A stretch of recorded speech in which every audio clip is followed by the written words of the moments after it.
Sorry, I have a paper file going on here.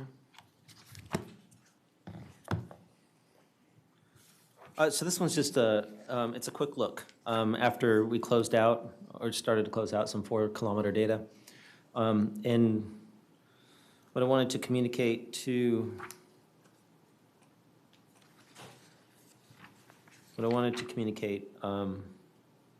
really to the team was that it's moving more than we thought. And so Brian Spencer's design and analysis report talked about it's written in here,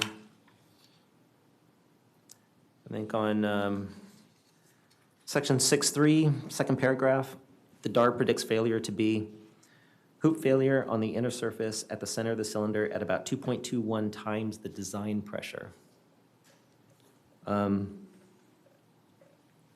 That turns out, actually, if we get to it, to be the basis for the FEA models that we produced. It's really that quote in there. And so I write comparing some measured strain and extrapolate 4-kilometer data. The DAR, which was 2.21 times the design pressure, was considered to be conservative, and we were deflecting about 37% higher than prediction, which is really important because the design basis for it was to constrain the movement at the center of the case. Like it couldn't move beyond a boundary. And I think in here, we talk about hull deflections in here where I think it's figure 11. We wanted to be at figure 11.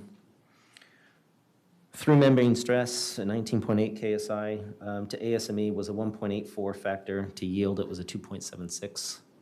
So even the domes, the titanium pieces, which I communicated to the group, it's a match set. So the modulus has to be the same, and that modulus was limited by Brian's design and analysis report at 2.21 times the operating pressure. Once he limited that and gave me the modulus for it, then all the rest of the design was based on that. And so it's significant for the April, to understand what happened in April.